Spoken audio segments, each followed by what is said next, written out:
धन्यवाद देते हैं परमेश्वर पिता, एक बार फिर से आज के इस दिन को दिखाए जाने के लिए। प्रभु तूने हमें अवसर दिया कि हम सब आज के दिन को देखने पाए पिता परमेश्वर।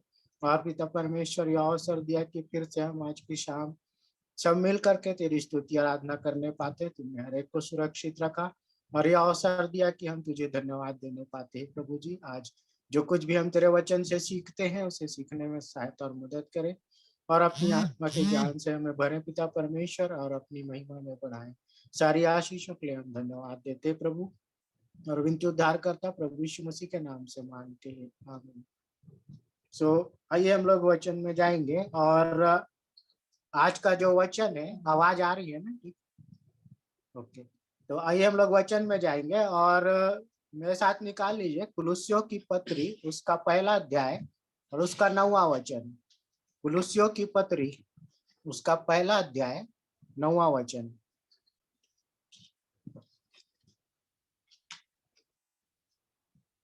मैं पढ़ लूंगी। कुलुस्सियों की पत्री, उसका पहला अध्याय 9वां वचन।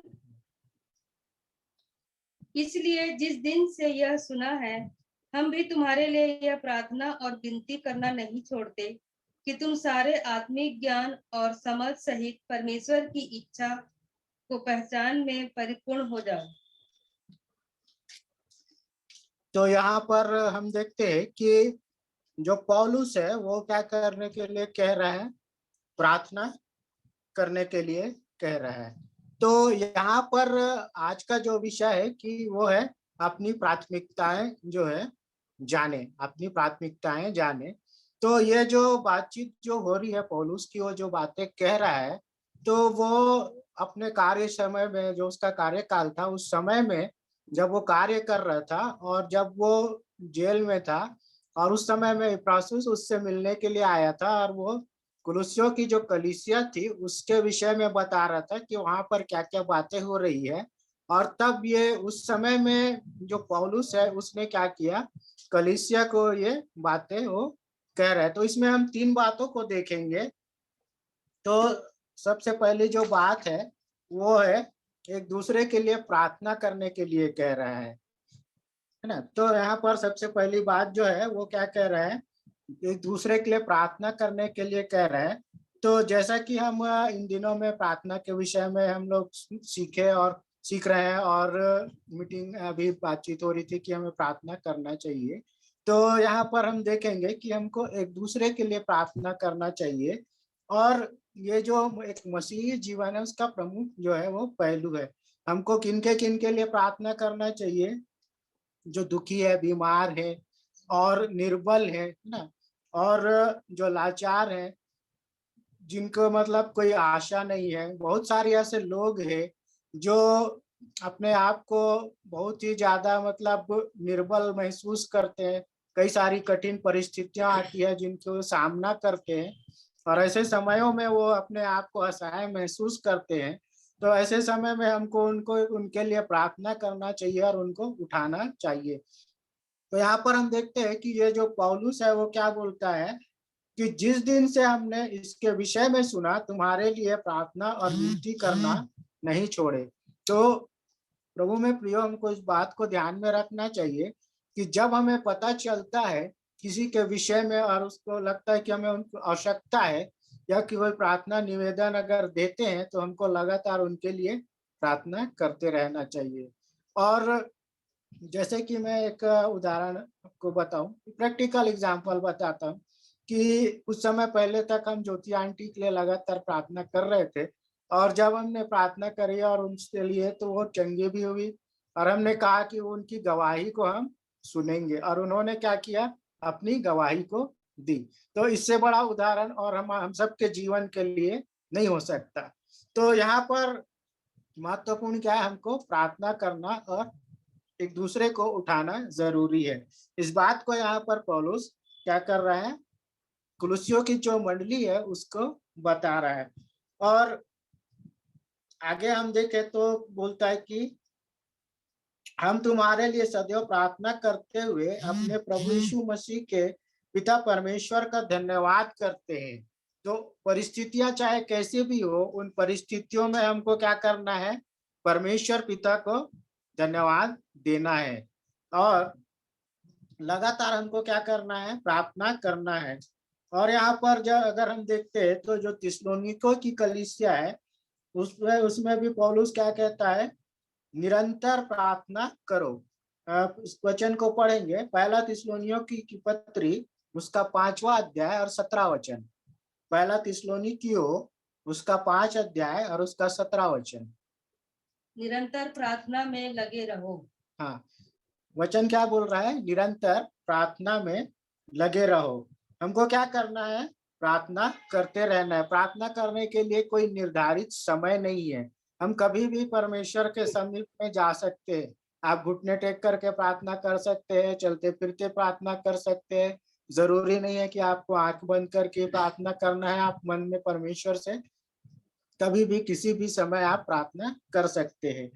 और परमेश्वर के नजदीक जाने का ये क्या है, जरिया है कि हम प्रभु के नजदीक प्रार्थना के माध्यम से हम जाते हैं। और हमको प्रतिदिन परमेश्वर को धन्यवाद देना चाहिए अपनी सुरक्षा के लिए। प्रतिदिन का जीवन परमेश्वर हम सबको देता है ना। सुबह से लेकर अब तक संभाला, हम सारे कार्यों पर परमेश्वर ने आशीष का हाथ रखा, सुरक्षित रखा। मार्ग में आने जाने से लेकर हर एक बातों में, तो हमको क्या करना है, ये जो प्रार्थना है उसके माध्यम से हमको परमेश्वर पिता को धन्यवाद देना चाहिए। और चाहे परिस्थितियां कैसी भी हो, है ना, हम कई बार कई समस्याओं का सामना करते हैं। कई परिस्थितियां ऐसी रहती है जो असहनीय भी होती है, हम उसको पार नहीं पा सकते हैं। कई सारी परिस्थितियां ऐसी आती है हम सबके जीवन में, तो उन परिस्थितियों में भी हमको प्रार्थना में लगे रहना है। और इसलिए यहाँ पर क्या बोलते हैं, ये परमेश्वर हमें परीक्षा में न डाल, अपनी सामर्थ्य दे, है ना। हम प्रार्थना कर सकते हैं, क्या प्रार्थना कर सकते हैं, परमेश्वर हमें परीक्षा में न डाल, अपनी सामर्थ्य दे। जब हम प्रभु की प्रार्थना करते हैं तो हम कहते हैं हमें परीक्षा में न ला। तो इस तरह से हम प्रार्थना कर सकते हैं। जैसे आप अगर इब्राहिम को देखें तो इब्राहिम ने अबीमेलेक के लिए और उनके परिवार के लिए प्रार्थना की थी। ये जो बातें है, उत्पत्ति उसका जो 17-20 का जो 17 अध्याय है वहां पर लिखा हुआ है कि अबीमेलेक जो था उसकी चंगाई के लिए इब्राहिम ने प्रार्थना की। और जब उन्होंने प्रार्थना की तब परमेश्वर ने क्या किया, उसकी प्रार्थना को सुना और अबीमेलेक को चंगा किया। और उसकी जो पत्नी थी और उसकी जो दासियां थी वो जनने लगी, ऐसा वचन में लिखा हुआ है। तो यहाँ पर देखिए, एक प्रार्थना के माध्यम से हम परमेश्वर की उन आशीषों को भी प्राप्त कर सकते हैं, है ना। परमेश्वर क्या करता है, हमारी प्रार्थनाओं को सुनता है। जैसे मैंने आंटी के विषय में बताया कि वो चंगाई को प्राप्त करी, उन्होंने गवाही दी। क्यों हुआ, क्योंकि परमेश्वर ने उस प्रार्थना का उत्तर दिया, इसलिए हुआ। अगर उत्तर नहीं देता तो नहीं होता। लेकिन हमको इस बात के लिए क्या करना है, विश्वास करना है। और हम सब ने बड़े विश्वास के साथ प्रार्थना की है। जितने लोगों के लिए हमने प्रार्थना करी और लगभग सभी पहले से काफी अच्छे हैं।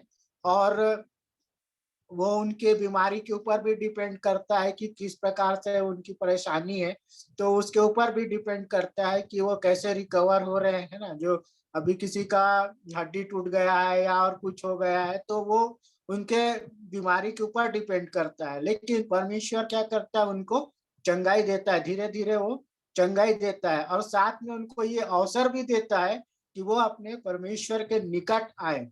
अब हम नहीं जानते इस बात को कि वो प्रार्थना करते हैं या नहीं करते हैं, लेकिन यहाँ पर हम इस बात को देखते हैं कि वो प्रार्थना के जरिए परमेश्वर ने उनको क्या किया, प्रार्थनाओं को सुना और उन्हें चंगाई दिया। तो दूसरा जो पॉइंट है हम लोग उसको देखेंगे इसमें, आत्मिक ज्ञान की परिपूर्णता प्राप्त करना। तो यहाँ पर हम वापस फिर से उस वचन को पढ़ेंगे। पहला जो कुलुस्सियों की पत्री है उसका, कुलुस्सियों की पत्री उसका जो पहला अध्याय है उसका 9 वचन को।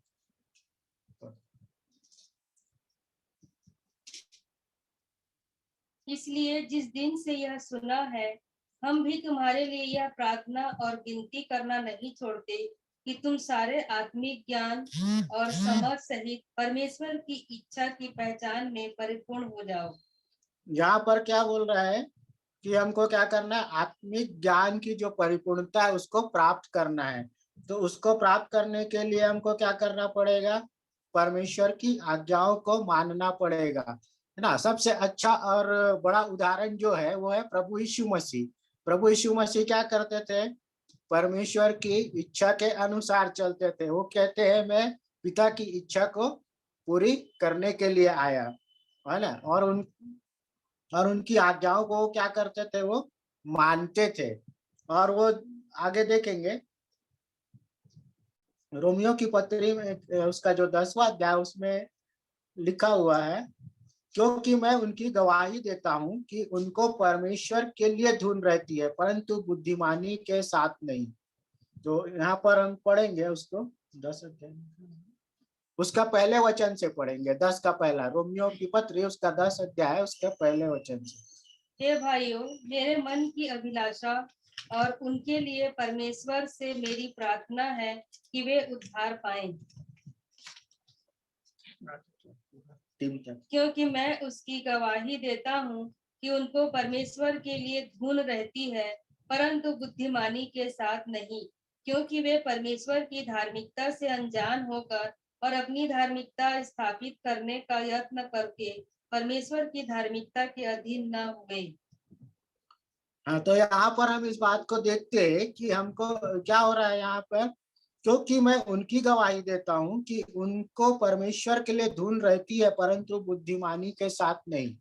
परमेश्वर को तो ढूंढते हैं, सब ढूंढते हैं, जो मसीही है वो भी ढूंढते हैं, जो गैर मसीही है वो भी ढूंढते हैं।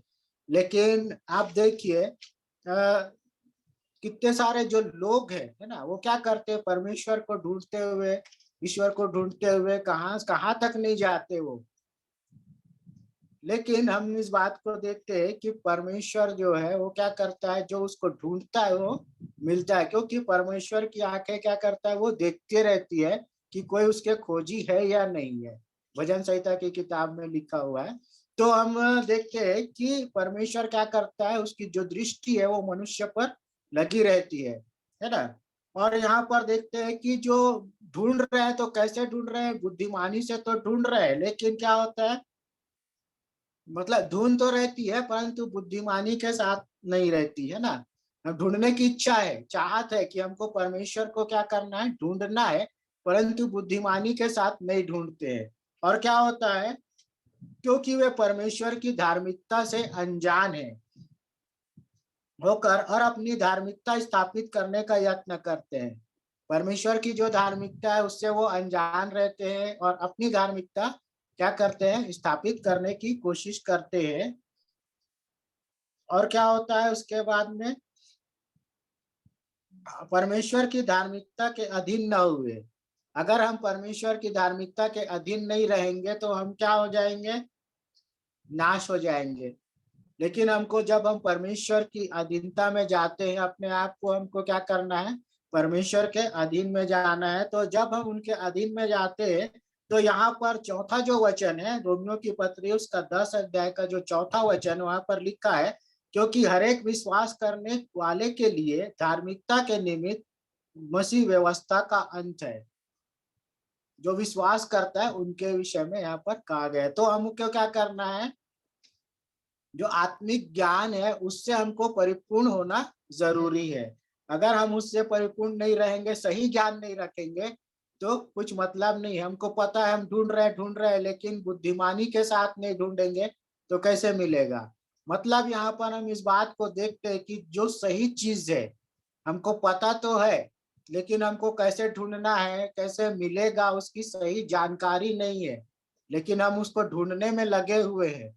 तो ये ऐसा ढूंढने से कुछ मतलब नहीं, हमको सही जगह पर सही उसमें जाना जरूरी है।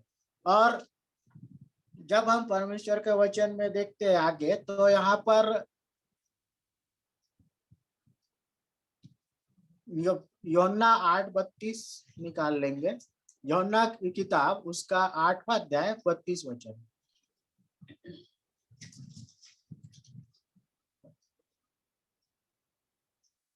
तुम तुम सत्य को जानोगे और सत्य तुम्हें स्वतंत्र करेगा।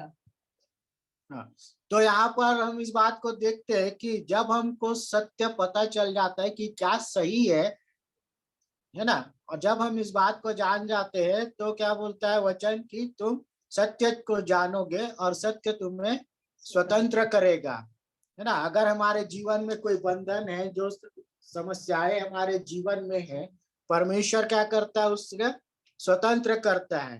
क्योंकि जैसा हम वचन में पढ़ते हैं तो हम क्या हुए, प्रभु यीशु मसीह में सब स्वतंत्र हो गए हैं।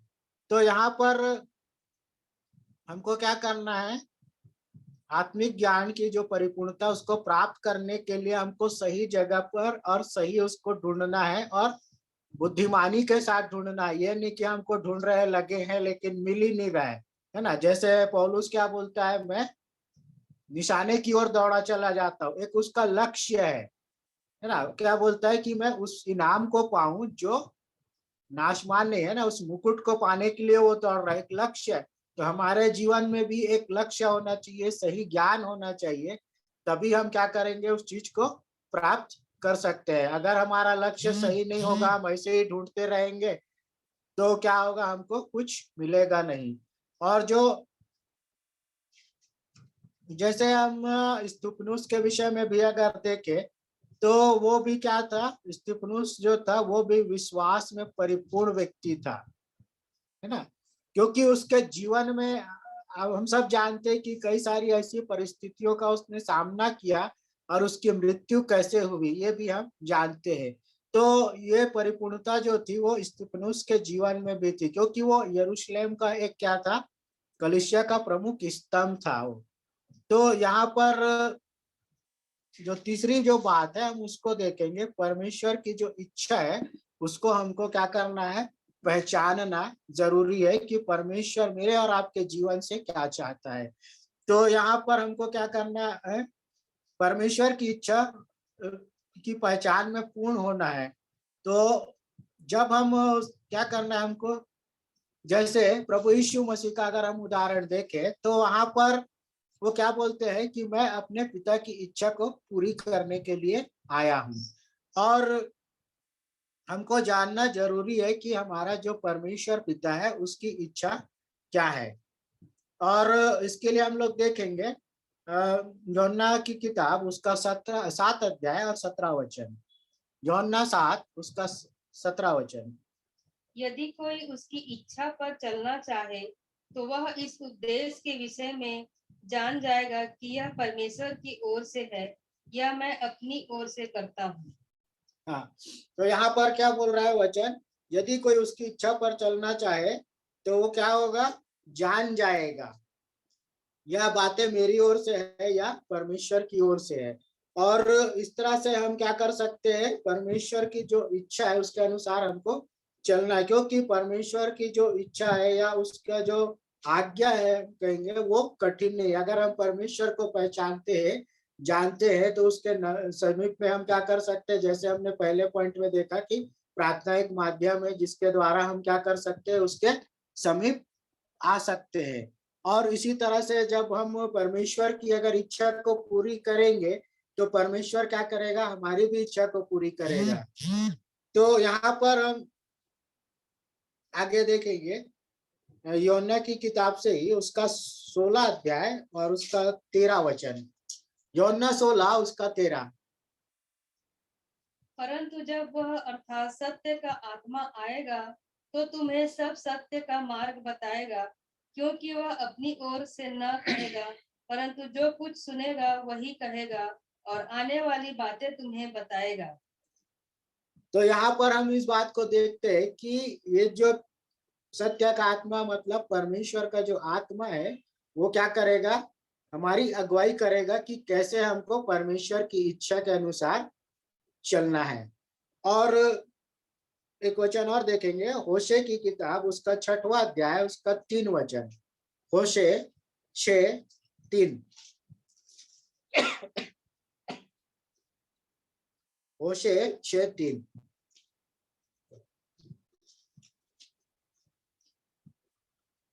आओ हम ज्ञान ढूंढें, वरन यहोवा का ज्ञान प्राप्त करने के लिए यत्न भी करें, क्योंकि यहोवा का प्रकट होना भोर का सा चिन्हित है। वह वर्षा के समान हमारे ऊपर आएगा, वरन बरसात के अंत की वर्षा के समान, जिससे भूमि सींचती है। हाँ, तो यहाँ पर जो वचन हमें बता रहा है उसके अनुसार हमको उसको ढूंढना है। और आगे हम देखेंगे तो यहाँ पर इफिसियों की पत्री उसका 5 अध्याय और पहला वचन। इफिसियों की पत्री 5वां अध्याय उसका पहला वचन।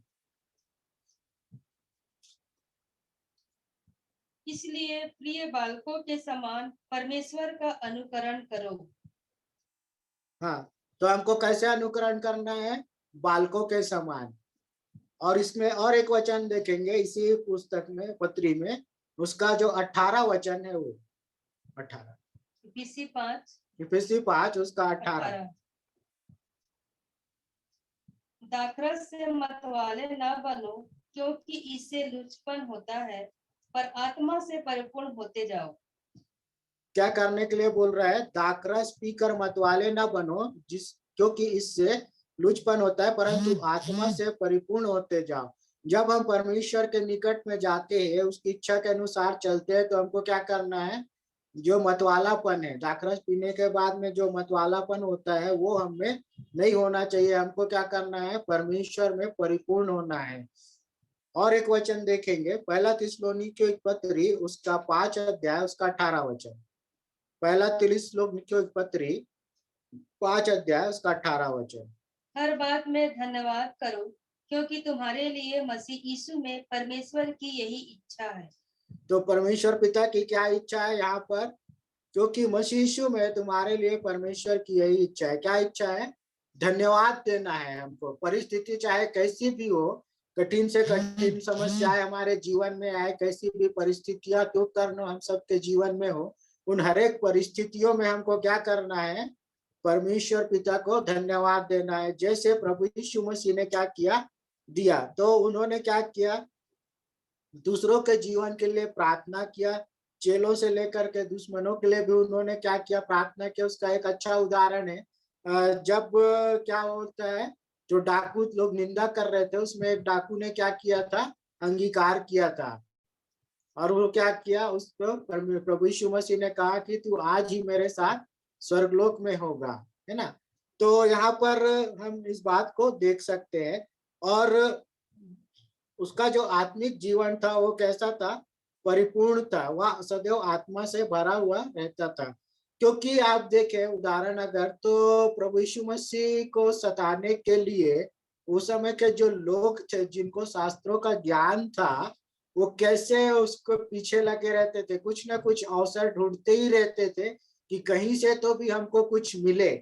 क्योंकि वो इस बात को जानते थे कि ये व्यक्ति कभी भी न तो उसने शिक्षा ग्रहण की, है ना? क्योंकि प्रभु यीशु मसीह के शिक्षा जो ग्रहण किए किए जाने के विषय में कहीं पर भी हम वचन में वर्णन नहीं पाते हैं, बाइबल में हमको नहीं मिलता है। परंतु हम इस बात को देखते हैं कि वो सभाओं में जाते थे और उनका जवाब भी देते थे। तो हम इस बात को देख सकते हैं कि वो कितनी कोशिश करते थे उनको फंसाने के लिए, परंतु वो क्या करते थे? अवसर ही उनको नहीं मिल पाता था, वो कुछ नहीं कर पाते थे। उसका कारण क्या था? कि प्रभु यीशु मसीह परमेश्वर पिता जिन्होंने उन्हें भेजा था, उनकी इच्छा को उसने पूरा किया। अपने आप को उन्होंने क्या किया था? प्रभु यीशु मसीह ने पूरी तरह से पिता को समर्पित कर दिया था। इसके वजह से लोग उसको गिराने की कोशिश करते थे, पर गिरा नहीं पाते थे। वो हमेशा अवसर ढूंढते थे, कुछ ना कुछ वो निकालने की कोशिश करते ही रहते थे, परंतु कभी उन्हें सफलता नहीं मिली। और आज यही जो परिस्थिति, हमको खुद को जांचने की जरूरत है कि हमारी जो परिस्थितियां हैं वो कैसी है। हम क्या करते हैं? हम दूसरों के लिए प्रार्थना करते हैं या दोष लगाते हैं, है ना? या क्या करते हैं? हमारी जो आत्मिकता है वो क्या परिपूर्णता है? हमारा आत्मिक जीवन कैसा है? हम संसारिक जीवन में लीन है या आत्मिक जीवन में लीन है? हमारा जीवन कैसा है? क्या हम दूसरों के लिए निरंतर प्रार्थना करते हैं, या अपनी जो आत्मिकता की जो जीवन है क्या वो परिपूर्ण है, होने के लिए प्रयास करते हैं? जीवन कैसी भी परिस्थिति में हो हमारी, हमको क्या करना है, परमेश्वर की इच्छा को पूर्ण करना जरूरी है। हमको अपनी इच्छा के अनुसार नहीं करना है, क्योंकि अगर हम वचन में पढ़े तो परमेश्वर पिता की क्या इच्छा थी, हर एक मनुष्य वो बार बार इसराइलियों को कहता था मेरी ओर फिरो और देखो मैं तुम्हारे लिए क्या करता हूँ, है ना।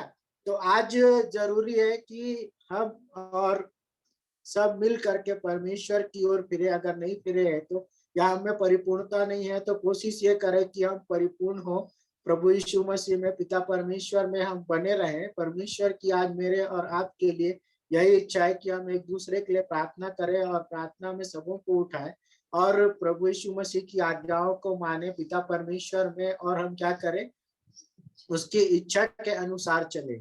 सो आज के इन वचनों के लिए मैं परमेश्वर पिता को धन्यवाद देता हूँ और आशा करता हूँ कि आप इन वचनों के द्वारा आशीषित हुए होंगे। तो परमेश्वर पिता का धन्यवाद।